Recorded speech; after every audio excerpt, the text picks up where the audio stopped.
ሴት ልጅ ወርሃ አበባ ላይ ሆና የማህበር ጽዋ መቅመስ ትችላለች ወይ? ሁልጊዜ የሚያስጨንቃችሁ ጥያቄ ነው። ግን እኔ ምን ስራ ይዤ ነው ቆይ ይሄ ጥያቄ እናንተን የሚያስጨንቃችሁ? እነግራችኋለሁ። እናንተም ታዲያ በቅንነት ቪዲዮን በደንብ አድርጋችሁ ሼርና ኮፒ ሊንክ ላይክ እያደረጋችሁ ለሁሉም አዳርሱ። እስከዛሬ ይሄን ቤት ፎሎ ካላደረጋችሁ ይጠቅማችኋል። የምሬ ነው። ሁላችሁም ፎሎ አድርጉት። እናም ብዙዎቻችሁ ስትጠይቁ የነበረው ሴት ልጅ ወርሃ አበባ ላይ ሆና የማህበር ጽዋ መቅመስ ትችላለች ወይ የሚል ጥያቄ ነው። አዎ ትችላለች። ከማህበሩ ጽዋ መቅመስ ትችላለች። ምንም የሚከለክላት ነገር የለም። ምክንያቱም ወርሃ አበባ ርኩሰት አይደለም። ዛሬም ወርሃ አበባን እንደ ርኩሰት እያሰባችሁ ከሆነ እሱን አስተሳሰባችሁን ከአይምሯችሁ ውስጥ አውጡት። ዛሬ በቃ ለመጨረሻ ጊዜ አስተናግዱት ከአይምሯችሁ ውስጥ። ወርሃ አበባ ርኩሰት አይደለም። 4 ነጥብ። ግን የት ሆናችሁ ነው እየሰማችሁኝ ያላችሁት? እስኪ ኮመንት ላይ አስቀምጡልኝ። ደግሞ ኢንስታግራምን ከፍቻለሁ። በዚህ ስም ሰርች እያደረጋችሁ ሁላችሁም ፎሎ አድርጉ ማለት ነው። ቪዲዮ ለሁሉም እንዲዳረስ ሼርና ኮፒ ሊንክ ላይክ ማድረግ እንዳትረሱ። ቤቱን ፎሎ አድርጉ። እወዳቸዋለሁ። ክብር በሉልኝ። ለህልመ ሌሊት የምትጋለጡበት ችግራችሁ ምን እንደሆነ ታውቃላችሁ? አንዱ ችግራችሁ ይኸውላችሁ፣ ጸበል ለመጠመቅ ባሰባችሁ ቀን፣ ለመቁረብ ባሰባችሁ ቀን፣ ወደ ቤተ ክርስቲያን ሄዳችሁ ለማስቀደስ ባሰባችሁ ቀን በህልመ ሌሊት ትፈተናላችሁ። ችግራችሁ ምን እንደሆነ ታውቃላችሁ? ማታ ላይ ነገ ጸበል እጠመቃለሁ፣ እቆርባለሁ፣ ቅዳሴ አስቀድሳለሁ፣ እንደው በህልመ ሌሊት ሰይጣን ይፈትነኝ ይሆን እያላችሁ ትጨነቃላችሁ። ይሄ ማለት ለሰይጣን ዱላ እያቀበላችሁት ነው፣ በቀላሉ ማለት ነው። ዱላ እያቀበላችሁ ነው። ልክ እንደዚህ ብላችሁ እንደው ህልመ ሌሊት ይፈትነኝ ይሆን እያላችሁ ስትጨነቁ ሰይጣን ይሄም አለ ይልና በዚያው በተጨነቃችሁበት ይፈትናችኋል ማለት ነው። ስለዚህ ማታ ላይ እንደው ሰይጣን በህልመ ሌሊት ይፈትነኝ ይሆን እያላችሁ አትጨነቁ። ላይምሯችሁ እንደዚህ አይነት ነገር አትንገሩት። በቃ እግዚአብሔር ቢፈቅድ ነገ ይህንን አደርጋለሁ። ከዚያ ውጭ እንደው ህልመ ሌሊት እንደዚህ ካሰባችሁ አትጠራጠሩ፣ በህልመ ሌሊት ትፈተናላችሁ። ስለዚህ ስለ ህልመ ሌሊት ማታ ላይ ሲጀመር ማሰብ የለባችሁም። ሳታስቡ ጸጥ ብላችሁ ምንም ነገር ሳታስቡ መተኛት ማለት ነው። ለሁሉም አዳርሱት። ደህና ደሩ። ወደ ገዳማት አብዝታችሁ የምትሄዱና ለቤተሰቦቻችሁ የምትጸልዩ ሰዎች በደንብ አድርጋችሁ ስሙኝ። ይኸውላችሁ ይሄን ቪዲዮ በደንብ አድርጋችሁ 10 ጊዜ ኮፒ ሊንክ በማድረግ ሼርና ላይክ እያደረጋችሁ ለሁሉም አዳርሱት። ሁላችሁም የመደመር ምልክቷን ተጫኑና ቤቱን ፎሎ አድርጉት። ይኸውላችሁ ጸሎት ጀምራችኋል፣ እየጸለያችሁ ነው። ለቤተሰቦቻችሁ ጭምር እየጸለያችሁ ነው። ገዳማትም አብዝታችሁ ትሄዳላችሁ። ይሄ ጥሩ ነው። ግን ምን ችግር አለባችሁ መሰላችሁ? በልባችሁ እንደዚህ ብላችሁ ታስባላችሁ። በእኔ ጸሎት እኮ ነው ቤተሰቦቼ እየተጠበቁ ያሉት። እህቴ እኮ እኔ ባልጸልይላት እኮ ያንን መከራ እኮ ያንን ፈተና አታልፈውም ነበር። እኔ እዚያ ገዳም ሄጄ ባልጸልይ እኮ ቤተሰቦቼ ይህንን ነገር አይሻገሩትም ነበር እያላችሁ ቤተሰቦቻችሁ በእናንተ ጸሎት እንዳሉ በእናንተ ጸሎት እንደሚጠበቁ አድርጋችሁ በልባችሁ ታስባላችሁ። ይህ ደግሞ ትዕቢት ይባላል። ትዕቢት ይባላል። እንደዚህ እንድታስቡ የሚያደርጋችሁ ደግሞ ራሱ ሰይጣን ነው። ምክንያቱም ሰይጣን ካለቅነት የመላእክት አለቃ ሆኖ ከነበረበት ዙፋን የተዋረደው በትዕቢቱ ነው። እኔ ፈጣሪ ነኝ ብሎ በተበተው ትዕቢት ማለት ነው። ስለዚህ ሰይጣን በወደቀበት ሊያወድቃችሁ ይፈልጋል። ስለዚህ አሁን ንቁ። ሰይጣን ወደ ልባችሁ በእኔ ጸሎት እኮ ነው እንደዚህ ሆነው የሚል ሐሳብ ካመጣባችሁ ያን ጊዜ ለራሳችሁ እንደዚህ ይበሉ። እኔ ማን ነኝ? እኔ እኮ ክርስቶስ በደሌን ሸፍኖልኝ በሱ ቸርነት የቆምኩኝ እንጂ እኔ ማንኝና ነው በእኔ ጸሎት እከሌ የሚጠበቀው በሉና ለራሳችሁ ንገሩት። ይህ ትህትና ነው። ሰይጣን ደግሞ የሚሸነፈው በምንድን ነው? በትህትና። እሱ በትዕቢት ሲመጣባችሁ እናንተ በትህትና አባሩት ማለት ነው። ነገር ግን እኔ ኃጢአተኛ ነኝ ምናምን እያላችሁ ለሰው አይደለም መናገር፣ ለልባችሁ ንገሩት። ለልባችሁ ስትነግሩት ሰይጣን በልባችሁ ውስጥ ትዕቢትን የሚዘራበት ቦታ ያጣና ከእናንተ ይወገዳል ማለት ነው። ትዕቢት የክርስቶስ ጠላት ነው። ትዕቢት የክርስቶስ ጠላት ነው። ስለዚህ ትዕቢትን የምናሸንፈው በትህትና ብቻ ነው። እስኪ ሁላችሁም ኮሜንት ላይ ትዕቢት የክርስቶስ ጠላት ነው እያላችሁ ጻፉልኝ። ትዕቢትን የማትወዱ ሰዎች ማለት ነው። ትዕቢት የክርስቶስ ጠላት ነው እያላችሁ ጻፉልኝ። ቪዲዮውን ሼርና ኮፒ ሊንክ ላይክ እያደረጋችሁ ለሁሉም አዳርሱልኝ። ሁላችሁም ቤቱን ፎሎ አድርጉ። እወዳችኋለሁ። ክብር በሉልኝ። ግን ቄሶች፣ ካህናት አስራት ያወጣሉ ወይንስ አያወጡም? ብዙዎቻችሁ ስትጠይቁኝ የነበረ ጥያቄ ነው። እነግራችኋለሁ። ሁላችሁም ይህን ቪዲዮ ለሁሉም እንዲዳረስ ሼር፣ ኮፒ ሊንክ ላይክ እያደረጋችሁ ለሁሉም አዳርሱልኝ። እንግዲህ ብዙዎቻችሁ በውስጥ መስመር ካህናት አስራት ያወጣሉ ወይንስ አያወጡም እያላችሁ ጠይቃችሁኛል። አንድ ጥቅስ ላንብላችሁና እነግራችኋለሁ። በኦሪት ዘኍልቍ ምዕራፍ 18 ቁጥር 25 ጀምሮ ስታነቡ እንደዚህ ይላል። እግዚአብሔርም ሙሴን እንዲህ ብሎ ተናገረው፣ ለሌዋውያን እንዲህ ብለህ ንገራቸው። ሌዋውያን የሚባሉት በኦሪቱ ካህናት ናቸው ማለት ነውና ለሌዋውያን እንደዚህ ብለህ ንገራቸው፣ ከእስራኤል ልጆች ለእናንተ ርስት አድርጌ የሰጠኋችሁን አስራት በተቀበላችሁ ጊዜ እናንተም ከእርሱ ለእግዚአብሔር መባ አድርጋችሁ የአስራት አስራት ታቀርባላችሁ ይላል። ከተቀበሉ ላይ ምን ይላሉ? ሌዋውያን ለእግዚአብሔር የአስራት አስራት ያወጣሉ ማለት ነው። ስለዚህ ካህናትም ዛሬም ካህናት አስራት ያወጣሉ። ካህናት አስራት ያወጣሉ። ከየት ላይ? ከምእመኑ ተቀብለው ካገኙ ደሞዝ ላይም ቢሆን አስራታቸውን ያወጣሉ ማለት ነው። ሁላችሁም ግን በዚህ በምስሉ ላይ የምትመለከቱትን የገላን ቅዱስ ሚካኤልን ቤተክርስቲያን ሁላችንም ተረባርበን ልናስፈጽመው ያስፈልጋል። በምስጥ ተበልቶ ነው የፈረሰውና አሁን ደግሞ እግዚአብሔር ይመስገን እያለቀ ነው። ሁላችሁም መባችሁን ለቅዱስ ሚካኤል ያላችሁን ነገር እንድታደርጉ ጠይቃለሁ። ይሄው አካውንቱ ከስራ አይደላችሁ ማለት ነው። ሁላችሁም የቻላችሁትን ለገላን ቅዱስ ሚካኤል ቤተክርስቲያን እያበረከታችሁ በአጭር ጊዜ እናስፈጽመው እንደምትሰጡ እንደምታደርጉ አልጠራጠርም። የምትሰጡትን ቅዱስ ሚካኤል ይባርክላችሁ። ሁላችሁም ኮሜንት ላይ ግቡና አስራታችንን ለቤተ ክርስቲያን እያላችሁ ጻፉልኝ። ሁላችሁ ማንም ሳይጽፍ እንዳይሄድ ቪዲዮ ማበረከት እንኳን ባትችሉ ቪዲዮውን ሼር ካረጋችሁ ራሱ የትልቅ ነገር ነውና ለሁሉም አዳርሱልኝ። እወዳችኋለሁ። ክብር በሉልኝ። አንድ ወንድ ልጅ ከ40 ቀኑ በፊት እንደሚጠመቅ ክርስትና እንደሚነሳ ታውቃላችሁ? ሴት ልጅስ ከ80 ቀኗ በፊት 80 ቀን ሳይሞላት ማለት ነው ክርስትና እንደምትነሳ ታውቃላችሁ? በእርግጠኝነት ይሄንን ሰምታችሁትም ላታውቁ ትችላላችሁ። እነግራችኋለሁ። ለምንድን ነው እንደዚህ የሚሆነው?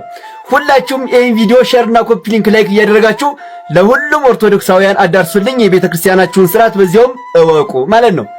እናም አንድ ወንድ ልጅ ከ40 ቀን በፊት ክርስትና ወይንም ጥምቀት የሚጠመቅበት አጋጣሚ አለ። እሱም ምንድነው? በሕፃኑ ላይ 40 ቀን ሳይሞላው ለሞት የሚያበቃ ህመም ከታየበት ወይንም ሊሞት ይችላል ተብሎ ከተሰጋ ማለት ነው ሕፃኑ 40 ቀን ሳይሞላው ይጠመቃል። ሴት ልጅም እንደዚሁም ህመም ካደረባት ከ80 ቀኗ በፊት ማለት ነው ይች ልጅ ልትሞት ትችላለች ብሎ የሚያሰጋ ነገር ካጋጠመ ከ80 ቀኗ በፊት መጠመቅ ትችላለች። የምትጠመቀው እንዴት ነው? በሞግዚት ሄዳ ነው ቤተክርስቲያን። እናይትየዋ አትሄድም። ወንድ ልጅም ሴቷም እንደዚያው በሞግዚት ታዝለው ይሄዱና ክርስትና ይነሳሉ ማለት ነው። ምክንያቱም ጥምቀት ለድህነት አስፈላጊ ስለሆነ ያመነ የተጠመቀ ምን ይላል? ይድናል። እስኪ ሁላችሁም ኮመንት ላይ ጥምቀት ለድህነት እያላችሁ ሁላችሁም ኮመንት ላይ ጽሑፋችሁን አስፍሩልኝ። ቪዲዮውን ደግሞ ሼርና ኮፒ ሊንክ ላይክ እያደረጋችሁ ለሁሉም አዳርሱ። ሁላችሁም ይሄን ቤት ፎሎ አድርጉ። ብዙ ነገር ትጠቀማላችሁ። የምሬን ነው። እወዳችኋለሁ። ክብር በሉልኝ።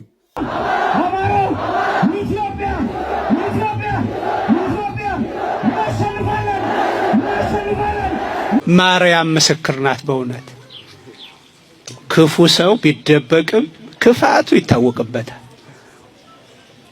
እንደ የቱንም ያህል ብናስመስልም ክፉ ሰው ይገለጣል። እንደተደበቀ ይቀራል ብላችሁ ነው? ይገለጣል አንድ ቀን። መልካም ሰውም ቢሆን የቱንም ያህል ቢወራበት፣ የቱንም ያህል የሐሰት ወሬ ቢናፈስበት እግዚአብሔር ይገልጠዋል። አይገልጠውም?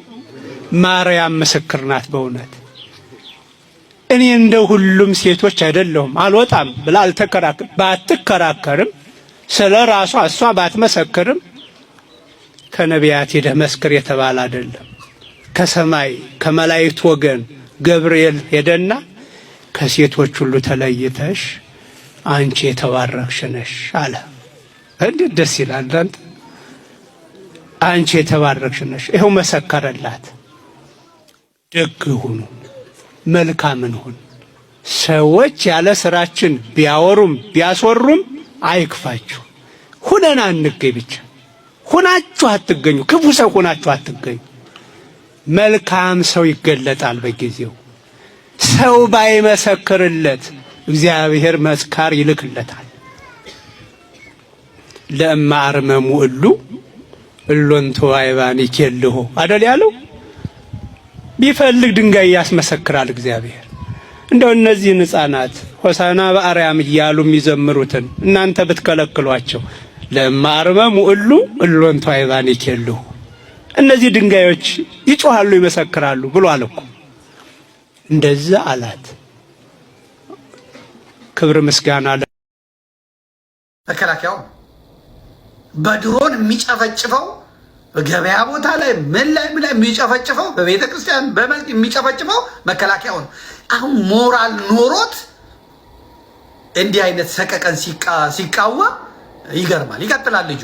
እሺ የት ነው ሀገርህ አንተ ይለዋል። ያዝ አሁን ወደ ጨዋታው ልመጣ ነው። የት ነው ሀገርህ አንተ አለው። የተያዘው የት ነው? ድላንታ እንትን ደቡብ ወሎ። ሀገርህ የት ነው አለው።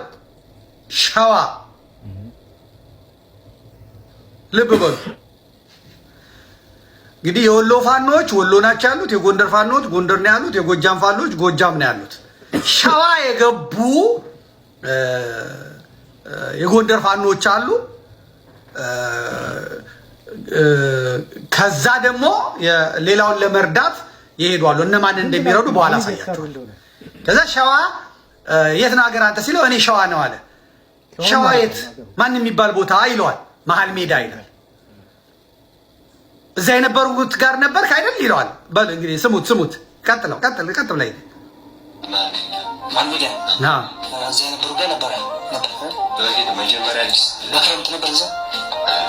አሁን ተመልከት። ያዝ ምን ይለዋል? መጀመሪያ አዲስ ልክ እዛ የነበሩ ጋር ነበርክ አይደል ይለዋል። ልጁ ለማስረዳት ይፈልጋል። በፊት መጀመሪያ አዲስ ብሎ ሲጀምር ጣልቃ ይገባውና ያቋርጠዋል። ክረምት ነበርክ እዚያ ይለዋል። ልጁ ይቀጥልና አይ አዲስ ገብቼ ወገሬ የሚባል ቦታ አለ ይልና መናገር ሲጀምር ደግሞ ጠያቂው አሁንም ጣልቃ ይገባና ያቋርጠዋል። ልጁ ግን ይናገራል። መከታው ጋር ማለት ነው ብሎ ሲናገር አሁንም ጠያቂው ተደርቦ ያስቆመዋል። አምጣልኝ። አዲስ ገብቼ ወገሬ የሚባል ቦታ አለ። አይ እና ቆይ እዛ ነበር እኛ ስለምናውቀው በዛ ገባሁ። ተከታተለናችሁ ዞረን በዚህ መጣ ነው እና እዛ ነበር። ከዛ እርስ በርስ ካሰብ ወገሬ የሚባል ቦታ አለ። ከዛ አዲስ ገብቼ ወገሬ የሚባል ቦታ አለ። አይ እና ቆይ እዛ ነበር እኛ ስለምናውቀው በዛ ገባሁ። ተከታተለናችሁ ዞረን በዚህ መጣ ነው እና እዛ ነበር። ከዛ አያችሁ ካሰብ ገባሁ። አዎ ተመልከተው። መከታው ጋር ነበር። ስለዛ እዛው ነበር ተከትለናችሁ ነው የመጣ ነው ምናምን ይላል።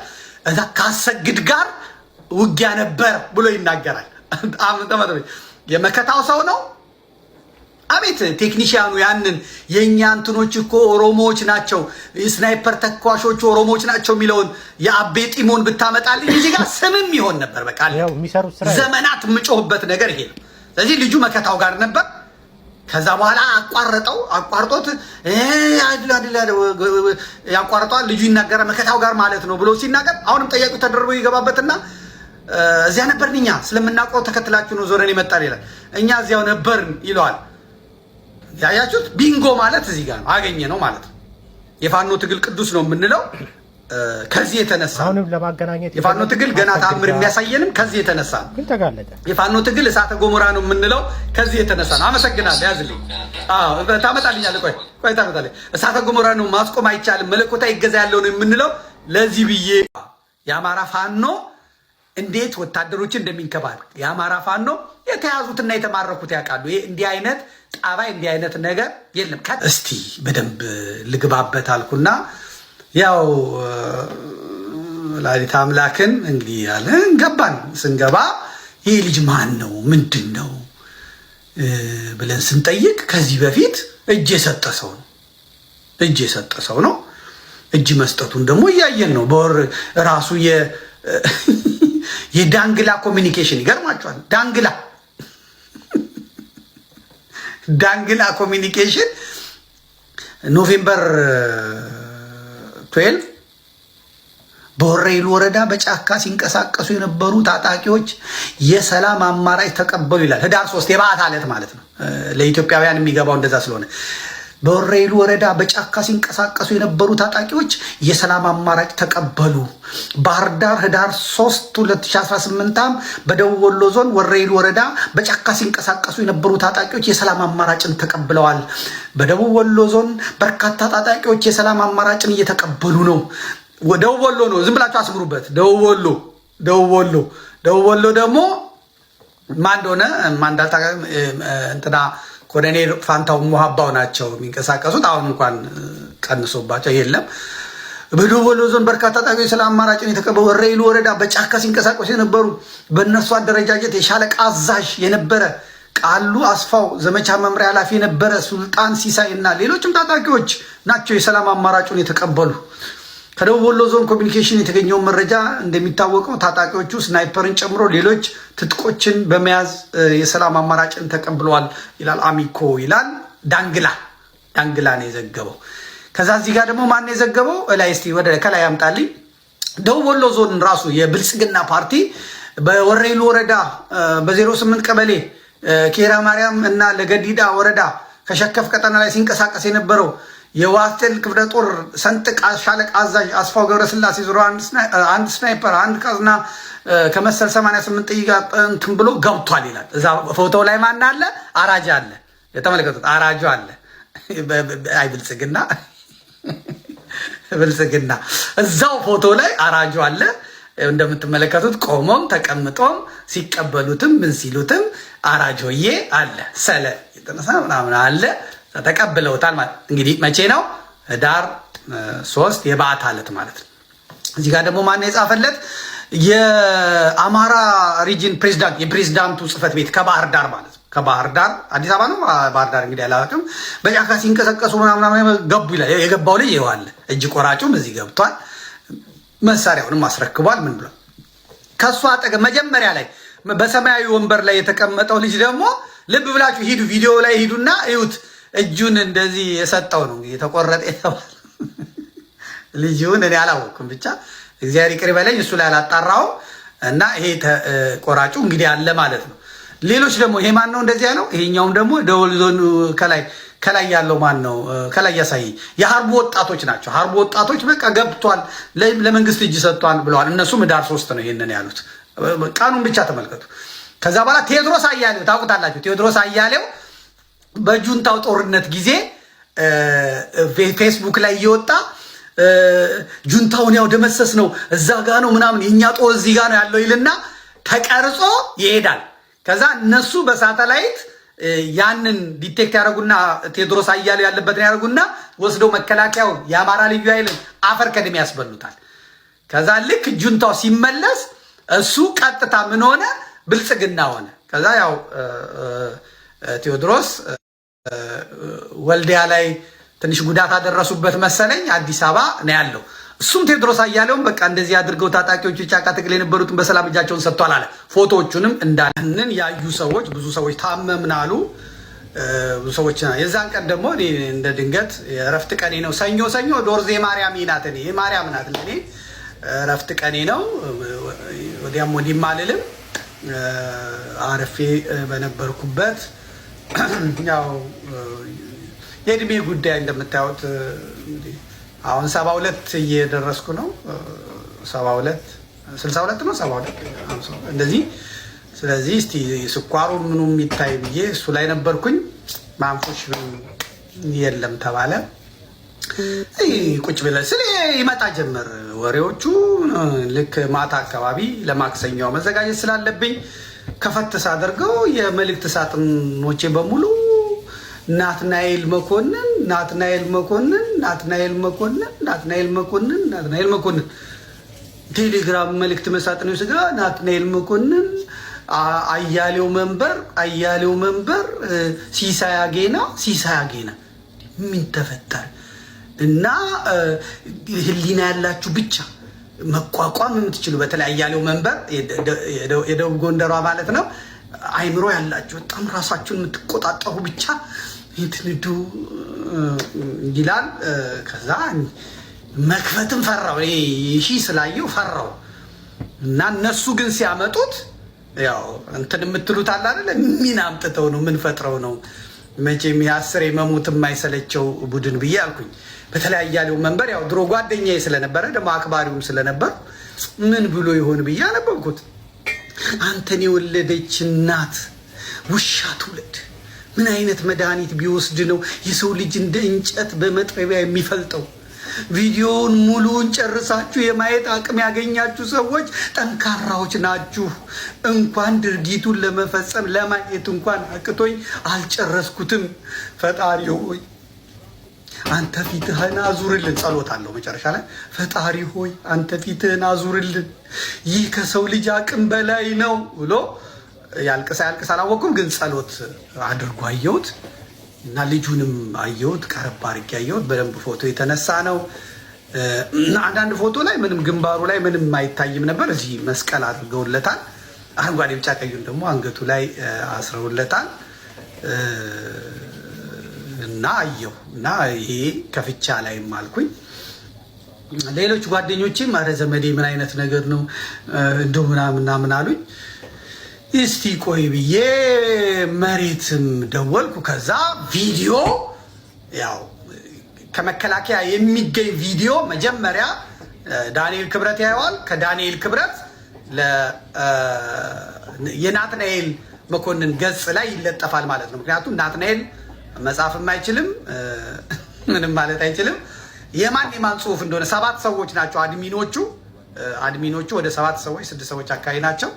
አሁን ቀንሶ እንደሆነ አላውቅም። ነገር ግን እነሱ ጽፈው ሰጡት። ከዛ ቪዲዮውን እሱ ለጥፎታል እና ደቡብ ወሎ ወረኢሉ ወረዳ የመንግስት ደጋፊ ነህ በሚል እንደ ማገዶ እንጨት ክቡር የሆነውን የሰው ልጅ በግፍ የቀኝ እጁን ድንጋይ ላይ አስቀምጦ በመጥረቢያ የቆረጠ የቀኝ ጆሮውን የቆረጠ ደመኛ የአማራ ሕዝብ ጠላት ጽንፈኛ በመንግስት የጸጥታ ኃይሎች በቁጥጥር ስር ውሏል። ይሄ ሰው በላ ዘራፊ ሌባ ስብስብ ይዘገያል እንጂ ከያለበት ተለቃቅሞ መወገዱ አይቀርም ብሎ በጣም ለአማራ አዝኖ ለአማራ ተቆጭቶ እሱም ልክ እንደ አያሌው መንበር አዝኖ አየው ማለት ነው። በእውነት በጣም አዝኖ አየው። ግን ወደ ጁን 2 አካባቢ ይመስለኛል አይደለ ቴክኒሻን ጁን 2 አካባቢ እንስራው ምናምን ብለን ያስቀመጥነው አለ። እንዲሁ በኋላ ታመጣዋል፣ አሁን እንዳታመጣው። ጁን 2 ላይ ደግሞ የሰራው አለ። እሱን ስናሰካካው አሃ እቺ ነገር የሆነ ነገር አላት ማለት ነው አለና እስቲ በደንብ ልግባበት አልኩና ያው ወላዲተ አምላክን እንግዲህ ያለን ገባን። ስንገባ ይሄ ልጅ ማን ነው ምንድን ነው ብለን ስንጠይቅ ከዚህ በፊት እጅ የሰጠ ሰው ነው። እጅ መስጠቱን ደግሞ እያየን ነው። በወር ራሱ የዳንግላ ኮሚኒኬሽን ይገርማቸዋል። ዳንግላ ኮሚኒኬሽን ኖቬምበር 12 በወረኢሉ ወረዳ በጫካ ሲንቀሳቀሱ የነበሩ ታጣቂዎች የሰላም አማራጭ ተቀበሉ ይላል። ህዳር 3 የበዓት ዕለት ማለት ነው። ለኢትዮጵያውያን የሚገባው እንደዛ ስለሆነ በወረኢሉ ወረዳ በጫካ ሲንቀሳቀሱ የነበሩ ታጣቂዎች የሰላም አማራጭ ተቀበሉ። ባህር ዳር ህዳር 3 2018 በደቡብ ወሎ ዞን ወረኢሉ ወረዳ በጫካ ሲንቀሳቀሱ የነበሩ ታጣቂዎች የሰላም አማራጭን ተቀብለዋል። በደቡብ ወሎ ዞን በርካታ ታጣቂዎች የሰላም አማራጭን እየተቀበሉ ነው። ደቡብ ወሎ ነው፣ ዝም ብላችሁ አስምሩበት። ደቡብ ወሎ ደግሞ ማን እንደሆነ ማንዳታ እንትና ኮሎኔል ፋንታው ሙሃባው ናቸው የሚንቀሳቀሱት። አሁን እንኳን ቀንሶባቸው የለም። በደቡብ ወሎ ዞን በርካታ ታጣቂዎች ስለ አማራጭን የተቀበሉ ወረኢሉ ወረዳ በጫካ ሲንቀሳቀሱ የነበሩ በእነርሱ አደረጃጀት የሻለቃ አዛዥ የነበረ ቃሉ አስፋው ዘመቻ መምሪያ ኃላፊ የነበረ ሱልጣን ሲሳይ እና ሌሎችም ታጣቂዎች ናቸው የሰላም አማራጩን የተቀበሉ። ከደቡብ ወሎ ዞን ኮሚኒኬሽን የተገኘው መረጃ እንደሚታወቀው ታጣቂዎቹ ስናይፐርን ጨምሮ ሌሎች ትጥቆችን በመያዝ የሰላም አማራጭን ተቀብለዋል ይላል አሚኮ ይላል። ዳንግላ ነው የዘገበው። ከዛ እዚህ ጋር ደግሞ ማን ነው የዘገበው? ላይ እስቲ ወደ ከላይ ያምጣልኝ። ደቡብ ወሎ ዞን ራሱ የብልጽግና ፓርቲ በወረኢሉ ወረዳ በ08 ቀበሌ ኬራ ማርያም እና ለገዲዳ ወረዳ ከሸከፍ ቀጠና ላይ ሲንቀሳቀስ የነበረው የዋስቴል ክፍለ ጦር ሰንጥቅ ሻለቃ አዛዥ አስፋው ገብረስላሴ ዙሮ አንድ ስናይፐር አንድ ካዝና ከመሰል 88 ጥይት ጋር እንትን ብሎ ገብቷል ይላል። እዛ ፎቶ ላይ ማን አለ? አራጃ አለ። የተመለከቱት አራጁ አለ። አይ ብልጽግና እዛው ፎቶ ላይ አራጁ አለ። እንደምትመለከቱት ቆሞም ተቀምጦም ሲቀበሉትም ምን ሲሉትም አራጆዬ አለ። ሰለ የተነሳ ምናምን አለ። ተቀብለውታል ማለት እንግዲህ መቼ ነው? ህዳር 3 የበዓት ዕለት ማለት ነው። እዚህ ጋር ደግሞ ማን የጻፈለት? የአማራ ሪጅን ፕሬዝዳንት የፕሬዝዳንቱ ጽህፈት ቤት ከባህር ዳር ማለት ነው። ከባህር ዳር አዲስ አበባ ነው። ባህር ዳር እንግዲህ አላውቅም። በጫካ ሲንቀሳቀሱ ምናምን ገቡ ይላል። የገባው ልጅ ይዋለ እጅ ቆራጩም እዚህ ገብቷል። መሳሪያውንም አስረክቧል። ምን ብሎ ከሱ አጠገብ መጀመሪያ ላይ በሰማያዊ ወንበር ላይ የተቀመጠው ልጅ ደግሞ ልብ ብላችሁ ሂዱ፣ ቪዲዮ ላይ ሂዱና እዩት። እጁን እንደዚህ የሰጠው ነው የተቆረጠ ልጅውን እኔ አላወቅኩም። ብቻ እግዚአብሔር ይቅር በለኝ እሱ ላይ አላጣራው እና ይሄ ቆራጩ እንግዲህ አለ ማለት ነው። ሌሎች ደግሞ ይሄ ማን ነው እንደዚህ ያለው? ይሄኛውም ደግሞ ደወል ዞን ከላይ ያለው ማን ነው? ከላይ ያሳይ የሀርቡ ወጣቶች ናቸው። ሀርቡ ወጣቶች በቃ ገብቷል፣ ለመንግስት እጅ ሰጥቷል ብለዋል። እነሱም ህዳር 3 ነው ይሄንን ያሉት። ቀኑን ብቻ ተመልከቱ። ከዛ በኋላ ቴዎድሮስ አያሌው ታውቁታላችሁ። ቴዎድሮስ አያሌው በጁንታው ጦርነት ጊዜ ፌስቡክ ላይ እየወጣ ጁንታውን ያው ደመሰስ ነው እዛ ጋ ነው ምናምን የኛ ጦር እዚህ ጋ ነው ያለው ይልና ተቀርጾ ይሄዳል። ከዛ እነሱ በሳተላይት ያንን ዲቴክት ያደርጉና ቴዎድሮስ አያሌው ያለበትን ያደርጉና ወስደው መከላከያውን የአማራ ልዩ ኃይልን አፈር ከድሜ ያስበሉታል። ከዛ ልክ ጁንታው ሲመለስ እሱ ቀጥታ ምን ሆነ? ብልጽግና ሆነ። ከዛ ያው ቴዎድሮስ ወልዲያ ላይ ትንሽ ጉዳት አደረሱበት መሰለኝ፣ አዲስ አበባ ነው ያለው። እሱም ቴዎድሮስ አያሌውም በቃ እንደዚህ አድርገው ታጣቂዎቹ ጫካ ትግል የነበሩትን በሰላም እጃቸውን ሰጥቷል አለ። ፎቶዎቹንም እንዳለ አወጣ ማለት ነው። ከዛ ሲሳይ አጌናም የህዳር በዓት ዕለት ወረኢሉ ሲንቀሳቀሱ የነበሩ ገቧል ቃል ልጁ ያው ፎቶ አንድ ነው፣ በአጠቃላይ ተቀባበሉት ማለት ነው። የአማራ የፕሬዝዳንት ኦፊሱን አልነው እኮ ሌሎችም ይህንን ሰጡ። እሺ ምናምን ካልን በኋላ እንዴት ነው ታዲያ ህዳር 15 እጅ የሚቆርጠው ወደሚለው ጉዳይ ገባን ማለት ነው። በእውነት ያሳዝናል። ይሄ ሰውዬ እንዴት ወደዚህ ገባ? ይሄ ገዳይ የተባለ አረመኔ ገባ እና ለእኔ የላኩልኝ ሰዎች በሙሉ የሚሉት እስቲ በዚህ ጉዳይ ምን እንደምትል እናያለን። አንተ ጨካኝ። ብዙ ጊዜ እንደዚህ ነው የሚሉኝ። አሁን የባህር ዳሯን የህፃኗን ልጅ ተደፈረች የተባለችዋን በቃ እንደዚህ ነው። በቃ ብልጽግና ግር ብሎ እኔ ጋር ከመጣ አለቀ። እንደው የኛ ሰዎች እንኳን እንደው ሰዎች አይተው ጤነኛ ሰዎች ዘመዴ ይሄን አይተኸዋል ምናምን ቢሉኝ እንደው እንትን እላለሁ።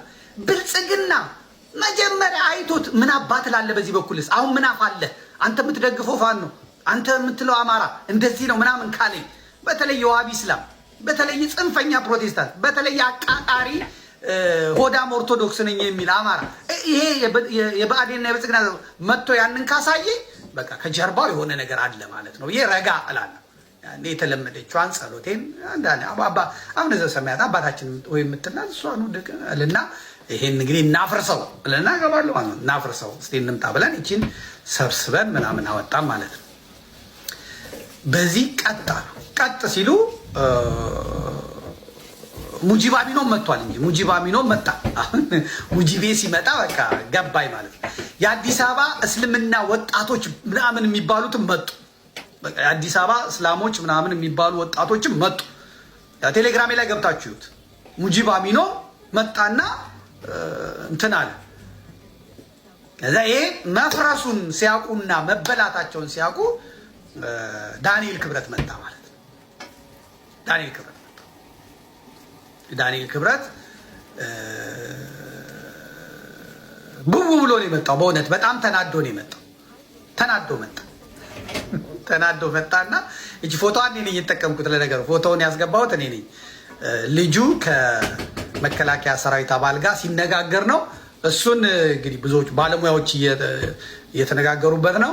ሁለቱም ይሄንን ኤአይ ነው አይደለም የሚለውን አጣርተው የሚለቁ አካላት ሁለቱም አስገብተውት እነ ኤልያስ መሰረት ቼክ ፋክት በሚለው አጣርተን ፌክ ነው ብለነዋል፣ በኤአይ የተሰራ ነው ብለዋል። እነ ቲኤስቲ አፕ ሌሎችም ደግሞ ባለሙያዎች አስገብተውት ፎቶውን በፍጹም ትክክል ነው፣ ይሄ ሁላችሁም ገብታችሁ አሳዩት ብለው አሳይተዋል ማለት ነው። ስለዚህ ፎቶ እውነተኛ ነው፣ ሪፖርቱን ኤአይ ይሰጣል ማለት ነው። እና ይሄ ሰኞ የበዓታ ዕለት እጁን የሰጠ ሰው የቂርቆስ ዕለት መጥቶ እጅ ቆረጠ ሲባልና ይሄ ሲከሽፍ ዳኒ መጣ ማለት ነው። ጀው ብሎ መጣ። ተይዘው የመጡት ስልኮች ብዙ ነገር እየነገሩን ነው። ጃውሳዎች ከማን ጋር እንደሚገናኙ፣ ማን ገንዘብ እንደሚልክላቸው፣ እነማን እንደደፈሩ፣ እነማንን እንደገደሉ፣ እነማንን እንዳገቱ ብዙ ነገር እየነገሩን ነው። ሰዎቹ በግፍ ስለሚዝናኑ ነውሩን ሁሉ ቀድቶ ያስቀምጣሉ። ከያዙት መረጃዎች መካከል አንዳንዶቹ ይለቀቃሉ፣ አንዳንዶቹ ግን ለሕዝብና ለሞራል ሲባል ይቀመጣሉ። ይህ ግፍ ቪዲዮ በመለቀቁ ዛሬ ከሚንጨረጨሩት ብዙዎቹ እነዚህ ስልኮች ውስጥ አሉ ብሎ ሀሳቡን ሰጠ ማለት ነው። እንግዲህ ዳኒ ያሳዝነኛል። ምንም ማድረግ አንችልም። ወዶ የገባበት ስለሆነ ምንም ያሳዝነኛል። ብቅ ሲል እንግዲህ ምን አማራጭ አለ? ራስን መከላከል በሚለው እንትን የአማራን ትግል የአማራን ያሳደገውን የራሱ ዘር እንግዲህ አማራ ከሆነ ማለት ነው በዚህ መጠን ለመቀጥቀጥ ሲመጣ ያው ፖለቲካ ነው፣ ምላሽ ይሰጠዋል ማለት ነው። ልክ ይሄ ከተባለ በኋላ ሙጂብ አሚኖን ተመልከቱት። ሙጂብ አሚኖ ከቻለ ሙጂብ የስልጤ አክቲቪስት ነው። እንግዲህ ስልጤ አሁን የኢትዮጵያ የብሔራዊ ደህንነት መረጃው ዋና ኃላፊ ነው። የዳንኤል ክብረትን ራሱን ኮፒ ያዘ። እንግዲህ ከዳንኤል ጋር አብረን እንሰራለን ብለዋል። ስለሰለመ አብረን እንሰራለን ብለው ተናግረዋል። ያው ሼህ አብዱል ከሊልም አይታችሁታል። ሙጂብ አሚኖም ከዚህ በፊት ሀሳቡን ስለቀየረ ግራኝ አህመድ ጻድቅ ነው ስላለ ከዚህ በፊት የተናገረውን በሙሉ ማሩኝ ስላለ ትተነዋል ብሎ ጽፏል ሙጂብ አሚኖ እና የዳንኤልን ኮፒ አድርጎ ዳንኤልን እጁን አጣምሮ ከዛ ልጁን ደግሞ መስቀል በደንብ መስቀሉን ጎላ አድርጎ ክርስቲያን ነው እንደዚህ የሚያደርገው፣ ኦርቶዶክስ ነው እንዲህ የሚያደርገው ለማለት ይሄንን ሰራ ማለት ነው። ይሄ ሁሉ ተደርጎ ግን ነገሩ ቢከሽፍም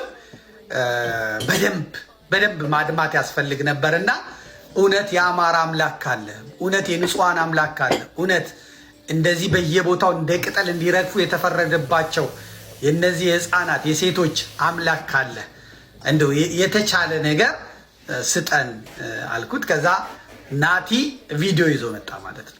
ተይዟል አለ፣ እንደምትመለከቱት ተይዟል አለ፣ በቁጥጥር ስር ውሏል ብሎ ደግሞ ነገረን ማለት ነው። ተይዟል ብሎ ያለበትም ሁላችሁም አይታችሁታል። እንግዲህ ቪዲዮንም እሱ ነው የሚያሳየው። ከዛ በኋላ ደግሞ መያዙንም የሚነግረን እሱ ነው። አምልጦ ነበረ፣ ያው ተያዘ አለ። እንግዲህ ፋኖ ነው አይደለም። ፌስቡኩ ላይ አለ። ፌስቡኩ ላይ ተይዟል፣ በቁጥጥር ስር ውሏል የሚል ከነ ሙሉ ፎቶ ፌስቡኩ ላይ አውጥቶታል። ቴክኒሽያን አረጀህ መሰለኝ አንተ እና ያንን ፌስቡክ ላይ ያለውን እኔ እዚህ ላሳያችሁ እችላለሁ፣ ወይም ሁላችሁም ናትናኤል ጋር ሄዳችሁ ገብታችሁ ማየት ትችላላችሁ። መያዙን አረጋገጠ ማለት ነው። ከዚያ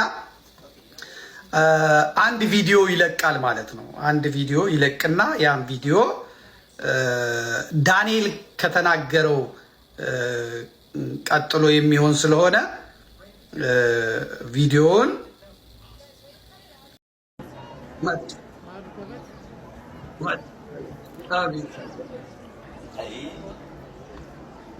በስመ አብ ወወልድ ወመንፈስ ቅዱስ አሃዱ አምላክ አሜን። ብዙ አባታችን አቡነ ባስልዮስ ሊቀ ሊቃውንት አባ ተክለ ሃይማኖት ወልዱ ሊቀ ሊቃውንት አባ ተክለ ሃይማኖት ወልዱ አንታሊ ተመልከቱ። እንግዲህ አሁን ዳዊት ወጣና ሰውየው ጳጳስ አይደሉም፣ ጵጵስናቸው መልሰው ይቅርታ ጠይቀው አባ ተክለ ሃይማኖት ወልዱ ተብለው ወደ ስራቸው ተመልሰው ስራቸውን የሚሰሩ ናቸው። ተጋብዘው የሄዱትም ለማስተማር ነው እና ይሄ የቤተ ክርስቲያን በጋሻው እንደ በጋሻው የወፈረ ነው እና ስብ ጭንቅላቱን ይደፍናል። እግዚአብሔር ደግሞ ያሳያል፣ ምን እንደሚያደርግ ያሳያል፣ ይጠብቀዋል፣ ያየዋል፣ ደግሞ ያገኘዋል በቅርቡ ማለት እና ታቦት አቁሞ ካህናት ባሉበት፣ ምዕመናን ባሉበት፣ ህዝብ ባለበት ብፁዕ አባታችን አቡነ ባስልዮስ ነው ያላቸው።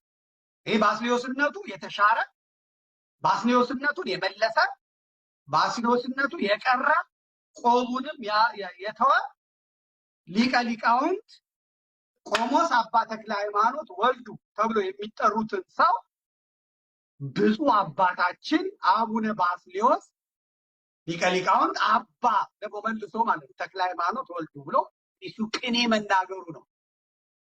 ዳዊት ታደሰ ኦሮሞ ለመሆኑ ማረጋገጫ የለኝም፣ በኦሮሞ ስም ግን የሚነግድ ነጋዴ።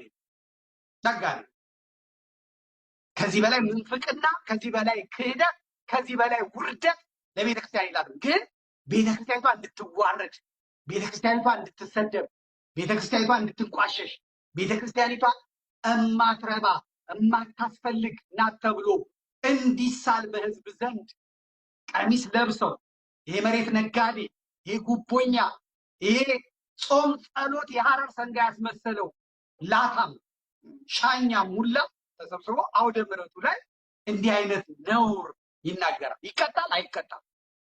ምክንያቱም አሁን የሀገረ ስብከቱ ሊቀ ጳጳስ በራሳቸው ከዚህ ቲም መውጣት አይፈልጉም። የሸዋ ምንጃር ሰው ናቸው፣ ግን ወላይታን እንዲያስተዳድሩ የተሾሙ ማለት እና ይሄ የሸዋው ቲም ቀላል አይደለም። አቡነ ሕርያቆስ በጣም ጥያቄ እየመጡበት ነው። በሀገረ ስብከቶት የሚያደርጓቸው ነገሮች ይቆርጣችሁ ለብፁዕ አቡነ ሕርያቆስ ላኩልኝ። ይሁነኝ ብዬ ስራዬ ብዬ አልጀመርኩትም፣ ግን ቤተክርስቲያኒቷን በጣም በነውር እየሞሏት ነው። እኛውን አለ አባ ሕርያቆስ ሌላ ናቸው። ቶ ግዴ እሳቸውም አባቴ ናቸው፣ ወንድሜ ናቸው፣ ሌላ ናቸው። አባ ሕርያቆስ አቡነ ሕርያቆስ የደቡብ አፍሪካ እና የአዲስ አበባ ሀገረ ስብከት ሊቀ ጳጳስ ናቸው። በወላይታ አካባቢ ምንድነው በከምባታ በስልጤ በሀዲያ አካባቢ እየተደረገ ያለው ነገር በጣም ጥሩ ነገር አይደለም። ወላይታ ሳይሆን እዚህ ማለቴ ነው። እየተደረገ ያለው ነገር ጥሩ አይደለም። ወላዶችን 4 የወለዱ ሰዎችን እያመጡ እየሾሙ ነው። በጣም ብዙ ነውሮችን እየሰማው ነው። ከዛም የቀፈፈ ነገር እየሰማው ነው። እንግዲህ በጥሼ ልጥለው ነው ያለንን መከባበር። ተፈተንኩ፣ ቦታውን እየተፈተንኩ ነው። አሜን። ብዙ አባታችን አቡነ ባስልዮስ ሊቀ ሊቃውንት አባ ተክለ ሃይማኖት ወልዱ ጳጳስ። ይህ ብቻ አይደለም፣ ጳጳስ ብሎ ደግሞ ቀጥሎላቸዋል። ስለዚህ ያ የተሻረው ጵጵስና አሁንም ውስጥ ለውስጥ በውስጥ ታዋቂነት እየቀጠለ ነው ያለው። ጳጳስ ብሎን እየጠራቸዋለሁ። ሌላ የደስታና የምስራች ቃል ሊቀ ሊቃውንት የባሕታ አካለ ገሥት ለባታ ማርያም አባታችን አባ ተክለ ሃይማኖት ወልዱ ያው የድፍረት ቃል ስለማይፈቀድ እንጂ 10 ትልልቁን የሚጠቀልሉ ደግ ትሁት ሊቅ ታላቅ አባት መጥተውላቸዋል። እሳቸው ወንጌሉን ይሰብኩታል። በአባቴ በኩል በጽድቅና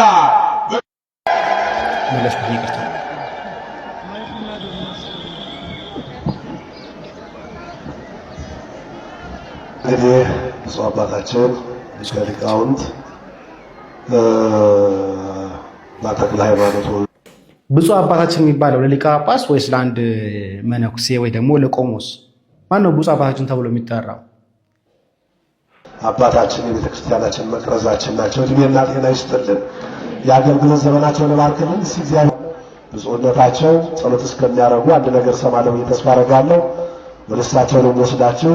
ልቦናችሁን በመሰብሰብ ጃንጥላ እያዞራችሁ ያላችሁ ጃንጥላውን እየመለሳችሁ ጸሎቱን እንቀበላለን ማለት ነው።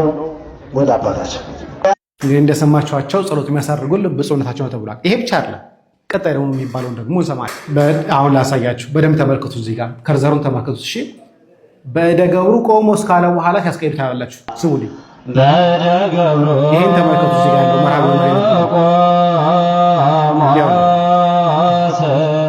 አስቀይረው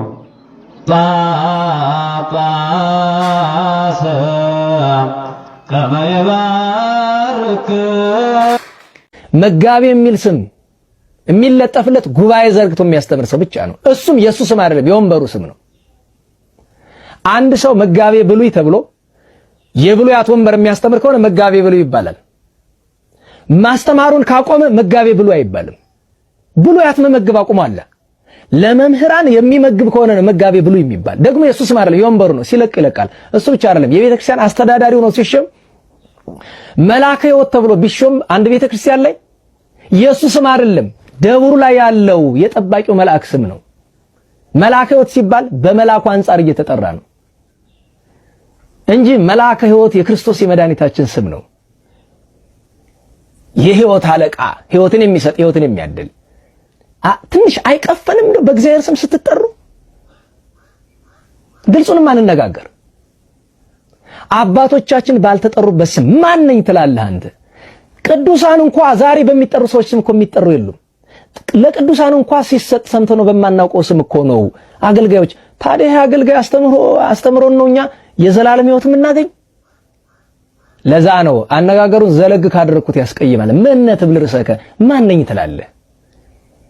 ያለምንም መስፈርት የሚወዳችሁ ያለምንም ነገር ያለምንም መለኪያ የሚቀበላችሁ እግዚአብሔር ነውና ወደ እግዚአብሔር ተመለሱ። ዓለም ሊንቃችሁ ይችላል። ዓለም ሊያስመረራችሁ ይችላል። ተስፋ ሊያስቆርጣችሁ ይችላል። ጓደኛ ሊከዳችሁ ይችላል። የትዳር ጓደኛ የትዳር አጋር ሊከዳችሁ ይችላል። በደዌ ዳኛ ባልጋ ቁራኛ ልትያዙ ትችላላችሁ። ኃጢአት ሊያስመረራችሁ፣ ሰይጣን ሊያስመረራችሁ፣ ወገን ዘመን ሊጥላችሁ ይችላል።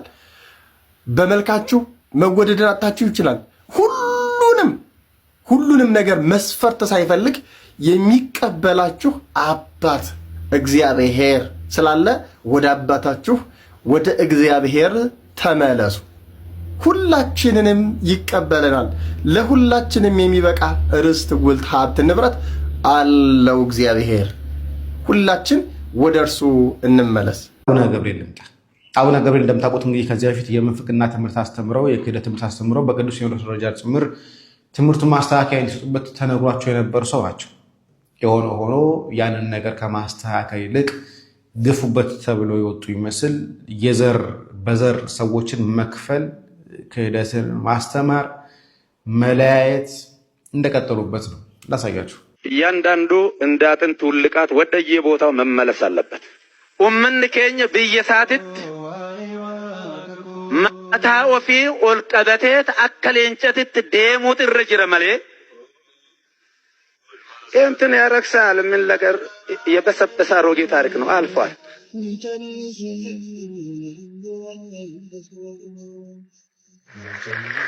እንጀቶ መናች ሪፎርሚ በርባችስ ሪፎርምን ሁንድ ከኛ ፍንኩን ሞዩ ሁንዳፍ ወንተው ሪፎርም ኩን አከ ብሻንት ሁንዳፍ ወንተው ውሃማ ሪፎርም ውሃማ የሆነ ውሃ ጣዕም የለውም፣ ጠረን የለውም፣ መልክ የለውም። ለዚህም ነው ለሁሉም ነገር አስፈላጊ የሚሆነው። ውሃ በሽታ ነው የሚል ፍጡር እስካሁን ድረስ አልተነሳም። እንካን ያመማት አነን ለነም ድንበርባን እንጅራ ፈርቶ ለነም ድንበርባን እንጅራ ብሻንን በርባዱ ጀሬ ዱበቹ ከንደንደ ሆምቱ እንጅሩ ያን ከኛ bari'umsi keenya ka'oomsi keenya akka bishaanitti hundaafuu kan ta'u odoo sirritti irratti hojjennee jiraanne uummanni keenya nu walaa hin baduuyyuu ture ይሄ እኮ የእግዚአብሔር ሰራዊት ነው ማንም የማይቋቋመው ማንም የማይበግረው ማንም ወደ ኋላ ሊመልሰው የማይችል የእግዚአብሔር ሰራዊት ገለቴ ፈዳዋ ከከሰል ወኩሎም ኢላ አምኑ በአዱ ልብ ወባቲ መንፈስ ዋልቦም ሴቶም ዘብል ዝሰንዋይ አላዘ ኩሎም ህቡረ አብይ ኃይለ የገብሩ ሐዋርያ ሰማዕታን ሶቱ ለግዚነ ኢየሱስ ክርስቶስ ወአብይ ሞገስ ቦሙ በኩሉ ዋልቦም ሴቶም ጽኑስ ኩሉ ዘቦ ቤት ዋጸድ ይሰይጡ ወያመጽኡ ሴጦ ወያነብሩ ታሕተ እገሪሆሙ ለሐዋርያት የቀደሙቱ አንድ ልብ አንዲት ነፍስ ነበራቸው 8000 አንድ ልብ አንድ ቃል አንድ ስንፋስ ነበራቸው ከነሱ መካከል ይሄ የኔ ገንዘብ ነው የሚል ማንም የለም እግዚአብሔርም በሐዋርያት ላይ አድሮ ታላቅ ሥራ ይሠራ ነበር በሰው ዘንድ ሁሉ ሞገስ ነበራቸው ይላል ምን ነበራቸው ሞገስ ነበራቸው አፋን ከኛ እንዱበን አፋን ብራጅ ብሬት ይሞት ሜኬኞ መከና ኩኖንስኑ አሱማ ለፈከና ብረት ደለኔት አፋን ብራ ኩመ በረን ከነት ኩንስ ሞዩ ማልተ ወዶ በረተኒ ጋሪዳ ጀቹ ደፊ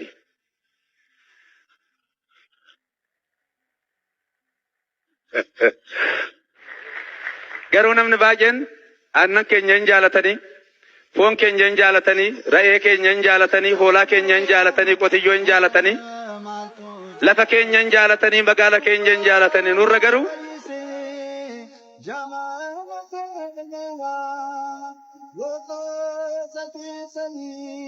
እያንዳንዱ እንዳትን ትውልቃት ወደየ ቦታው መመለስ አለበት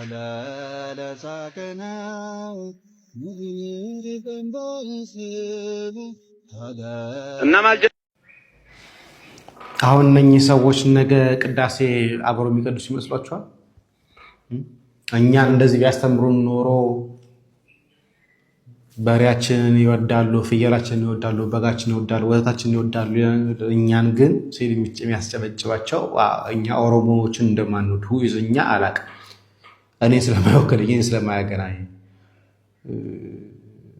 ኦርቶዶክሳውያን የኦሮሞ ኦርቶዶክሱን እንደማይወዷቸው ወይ ደግሞ አማራ ብለን እናስበው ወይ ደግሞ ትግሬ ብለን እናስበው ኦሮሞዎችን እንደማይወዷቸው ከነሱ የሚገኘውን በሬያቸውን ወተታቸውን ወይ ደግሞ ብራቸውን ብቻ እንደሚወዱ ነገር እነሱ እንደማይወዱ አድርገው ይናገራሉ። አሁን እነኚህ ሰዎች እንግዲህ ሰልጥነው ከዚህ የወጡ ሰዎች ነገር አብረው እንዴት አድርገው በአንድ ቤተ መቅደስ ሊያገለግሉ እንደሚችሉ ማሰብ ተሐድሶ ያስፈልጋል ሲሉ ነበር። የሚታደስ ነገር አለበት ሲሉ ነበር። ከመናፍቅ ጋር የዋለ ሆዱን የወደደ ሰው መጨረሻው እንደዚህ ነው የሚሆነው። በነገራችን ላይ ግን ደስ የሚለው ነገር የኛ አባቶቻችን ቅዱስ ሲኖዶሱም የተኛ የወሰነውን ውሳኔ ማስፈጸም የማይችል አቅመ ቢስ ስለሆነ ግን ይኸው ማንም እየተነሳ የሚቀርድባት ማንም እየተነሳ የሚያስባት ግን ሲሆን እናያለን። አሁን በተሰማ ሰበር መረጃ በአሜሪካው ነጩ ቤተ መንግስት ፊት ለፊት ሁለት የሀገሪቱ ብሔራዊ ዘብ ወታደሮች ላይ ጥይት ያዘነቡ ተጠርጣሪ በቁጥጥር ስር መዋሉ ተሰምቷል። በትላንትናው ዕለት በአሜሪካ ዋና ከተማ ዋሽንግተን ዲሲ በነጩ ቤተ መንግስት ፊት ለፊት ሁለት የዌስት ቨርጂኒያ ናሽናል ጋርድ አባላት ላይ የጥይት ሩምታ የደረሰ ሲሆን አሁን በተሰማ ሰበር መረጃ ይህን ድርጊት ፈጽሟል የተባለውን ግለሰብ የሆምላንድ ሴኩሪቲ ዲፓርትመንት በቁጥጥር ስር መዋሉንም ገልጿል። ተጠርጣሪው ረሃሙኑላ ላክናወል የተባለ የአፍጋኒስታን ዜግነት ያለው ግለሰብ ሲሆን በ2021 አሜሪካ በአፍጋኒስታን በነበራት ጦርነት ከአሜሪካ ጋር የሰሩ አፍጋን ዜጎችን ወደ አሜሪካ የማምጣት ዘመቻ ወይም ኦፕሬሽን አላያንስ አማካኝነት ወደ አሜሪካ የገባም ነው ተብሏል። በመጨረሻም ዶናልድ ትራምፕ ከአፍጋን ዜጎች ጋር የተገናኙ የኢሚግሬሽን እና የቪዛ ጉዳዮች በአስቸኳይ እንዲቋረጡ ቀጭን ትዕዛዝ ማስተላለፋቸውም ተሰምተዋል። ሴፈ መለኮት የሚባል ሚዲያ ቦሌ ሚካኤል እድገት ላይ ነው የደብሩ አስተዳደርና ጻፊ በጣም ስራ እየሰሩ ነው ብሎ ኮብልስቶን መኪና ግቢውን ምናምን ቀርጾ ማለት ነው ባርዛፉ ምናምን ቀርጾ ይፖስታል። አረ ሼም ነው፣ አረ ሼም ነው። በሰው ጎን አትቁም። በቃ አንተ ኦርቶዶክስ ከሆንክ ትክክለኛ ኦርቶዶክስ ከሆንክ ከቤተ ክርስቲያን ጎን ነው መቆም ያለብህ። ቦሌ ሚካኤል ግቢ ብቻ ኮብልስቶን ብቻ ነው የሚሰራው። እነዚህ ከላይ የምትመለከቷቸው ከፍተኛ የመንግስት ባለስልጣን የነበሩ ግለሰቦች በሙስና ወንጀል የተከሰሱ ናቸው። እነዚህ 11 አመራሮች የተከሰሱበት ምክንያት ከ5.6 ቢሊዮን ብር በላይ የጥራት ችግር ያለበት የአፈር መዳበሪያ እንዲገዛና ወደ ሀገር ውስጥ እንዲገባ በማድረጋቸው በመንግስትና በሀገር ላይ ከፍተኛ ኪሳራ በማድረሳቸው እንደሆነም ተገልጿል። የፍትህ ሚኒስቴር አቃቢ ሕግ ክሱን ህዳር 12 ቀን 2018 ዓ.ም የመሰረተ ሲሆን እናም ክሱ ሰኞ ህዳር 15 ቀን ለፌዴራሉ ከፍተኛ ፍርድ ቤት ልደታ ምድብ ከባድ የሙስና ወንጀሎች ችሎት ቀርበዋል። በአሁኑ ሰዓት የእስራኤል የስለላ ተቋም የሆነው ሞሳድ እንግዲህ አንድ መረጃ ለዓለም ህዝብ አጋርቷል። ይህ መረጃ ከመናገሪያ በፊት ፎሎና ላይክ ማድረጋችሁን እንዳትረሱ። ሞሳድም እንዳሳወቀው ከሆነ በእስራኤል ዲፕሎማቶች ላይ ጥቃት ሊፈጸም እንደሆነ ደርሼበታለሁ ብሏል። ይህንንም ጥቃት ለመፈጸም የተዘጋጀች ያለችው ኢራን ነች። ኢራን በተለያዩ ሀገራት ላይ አፍሪካን ጨምሮ ይህንንም ድንገተኛ የሆነ ጥቃት በእስራኤል ዲፕሎማቶች ላይ መፈጸም ምልመላ እያደረገች ነው። ይህም ጥቃት ሊፈጸምባቸው ታስቧል ተብለው ከተቀመጡት የአፍሪካ ሀገራት መካከል ሴኔጋልና ዩጋንዳ ሁለቱ ናቸው። በተጨማሪም የጥቃቱ አካል ሊሆኑ ይችላሉ ተብለው የተቀመጡት ፓኪስታንና ባንግላዴሽም አሉበት እና ሞሳድ እንደተናገረው ከሆነ ባረኩት ስለላ እንግዲህ የጥቃት ሊፈጸምብን እንደሆነ ደርሼበታለሁ የሚፈጸመው በኢራን አቀናባሪነት በኢራን የሚደገፉ ሀገራት ላይ ነው ብሎ ተናግሯል ማለት ነው። እና ታውቃላችሁ እንደዚህ አይነት መረጃ ከወጣ በኋላ ምን ሊከሰት እንደሚችል ብሩክ ነኝ። እንግዲህ መልካም ምሽት ይሁንላችሁ። አዲስ ነገር ካለ መመለስ ይሆናል። ፎሎና ላይክ ማድረግ እንዳትረሱ። ጂንካ ከተማ ሀዘን ላይ ትገኛለች። እኚህን ካህን ቀሲስ ቀኝጌታ ፍቅረ ሰምኒልክ ይባላሉ። ህይወታቸውን ያጡት በጂንካ ከተማ በተከሰተው አዲሱ ቫይረስ ምክንያት ነው። በተቻለ መጠን ራሳችንን እንጠብቅ እላለሁ። ኮፒ ሊንክ፣ ሼር፣ ሪፖስት እያደረጋችሁ